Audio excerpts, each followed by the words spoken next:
Nahum, Chapter 1. An Oracle Concerning Nineveh. The Book of the Vision of Nahum of Elkosh. The Consuming Wrath of God. A jealous and avenging God is the Lord. The Lord is avenging and wrathful. The Lord takes vengeance on his adversaries and rages against his enemies. The Lord is slow to anger, but great in power, and the Lord will by no means clear the guilty. His way is in whirlwind and storm, and the clouds are the dust of his feet. He rebukes the sea and makes it dry, and he dries up all the rivers. Bashan and Carmel wither, and the bloom of Lebanon fades. The mountains quake before him, and the hills melt. The earth heaves before him, the world and all who live in it. Who can stand before his indignation? Who can endure the heat of his anger? His wrath is poured out like fire, and by him the rocks are broken in pieces. The Lord is good, a stronghold in a day of trouble. He protects those who take refuge in him, even in a rushing flood. He will make a full end of his adversaries and will pursue his enemies into darkness. Why do you plot against the Lord? He will make an end. No adversary will rise up twice. Like thorns, they are entangled. Like drunkards, they are drunk. They are consumed like dry straw. From you one has gone out who plots evil against the Lord, who counsels wickedness.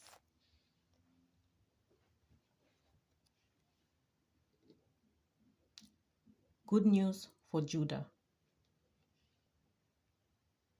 Thus says the Lord, though they are at full strength and many, they will be cut off and pass away. Though I have afflicted you, I will afflict you no more. And now I will break off his yoke from you and snap the bonds that bind you. The Lord has commanded concerning you. Your name shall be perpetuated no longer. From the house of your gods I will cut off the carved image and the cast image. I will make your grave, for you are worthless. Look, on the mountains the feet of one who brings good tidings, who proclaims peace.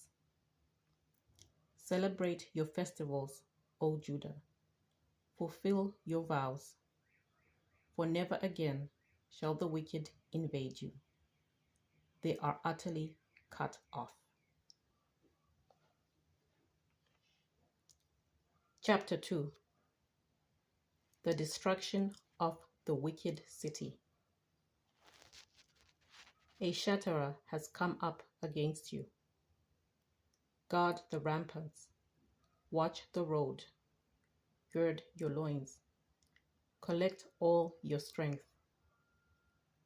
For the Lord is restoring the majesty of Jacob, as well as the majesty of Israel, though the ravagers have ravaged them and ruined their branches.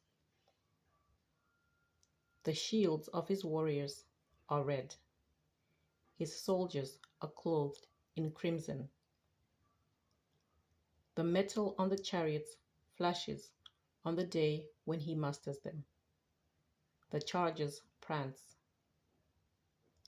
The chariots race madly through the streets. They rush to and fro through the squares. Their appearance is like torches. They dart like lightning. He calls his officers. They stumble as they come forward. They hasten to the wall, and the mantelet is set up. The river gates are opened. The palace trembles. It is decreed that the city be exiled, its slave women led away, moaning like doves and beating their breasts. Nineveh is like a pool whose waters run away. Halt, halt, but no one turns back. Plunder the silver, plunder the gold. There is no end of treasure, an abundance of every precious thing. Devastation, desolation, and destruction. Hearts faint and knees tremble. All loins quake. All faces grow pale. What became of the lion's den, the cave of the young lions, where the lion goes, and the lion's cubs, with no one to disturb them? The lion has torn enough for his whelps, and strangled prey for his lionesses. He has filled his caves with prey, and his dens with torn flesh. See, I am against you, says the Lord of hosts, and I will burn your chariots in smoke, and the sword shall devour your young lions. I will cut off your prey from the earth, and the voice of your messengers shall be heard no more.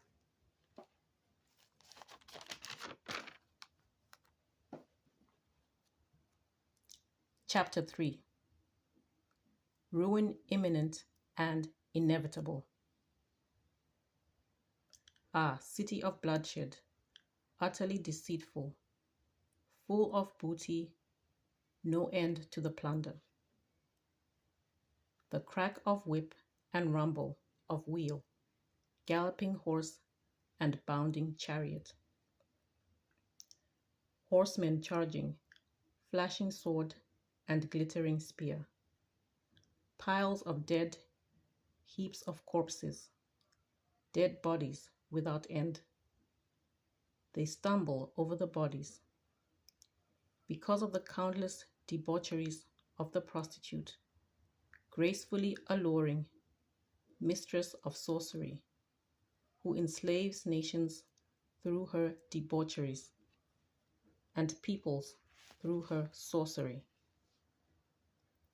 I am against you, says the Lord of hosts, and will lift up your skirts over your face, and I will let nations look on your nakedness, and kingdoms on your shame. I will throw filth at you and treat you with contempt, and make you a spectacle. Then all who see you will shrink from you and say, Nineveh is devastated. Who will bemoan her? Where shall I seek comforters for you? Are you better than Thebes, that sat by the Nile, with water around her, her rampart a sea, water her wall? Ethiopia was her strength, Egypt too, and that without limit. Put and the Libyans were her helpers. Yet she became an exile. She went into captivity. Even her infants were dashed in pieces at the head of every street. Lots were cast for her nobles. All her dignitaries were bound in fetters. You also will be drunken. You will go into hiding. You will seek a refuge from the enemy. All your fortresses are like fig trees. with first ripe figs. If shaken, they fall into the mouth of the eater. Look at your troops. They are women in your midst. The gates of your land are wide open to your foes. Fire has devoured the bars of your gates. Draw water for the siege. Strengthen your forts. Trample the clay. Tread the mortar. Take hold of the brick mold. There the fire will devour you. The sword will cut you off. It will devour you like the locust. Multiply yourselves like the locust. Multiply like the grasshopper. You increased your merchants more than the stars of the heavens. The locust sheds its skin and flies away. Your guards are like grasshoppers, your scribes like swarms of locusts, settling on the fences on a cold day. When the sun rises, they fly away. No one knows where they have gone. Your shepherds are asleep, O king of Assyria. Your nobles slumber. Your people are scattered on the mountains with no one to gather them. There is no assuaging your hurt. Your wound is mortal. All who hear the news about you clap their hands over you. For who has ever escaped your endless cruelty?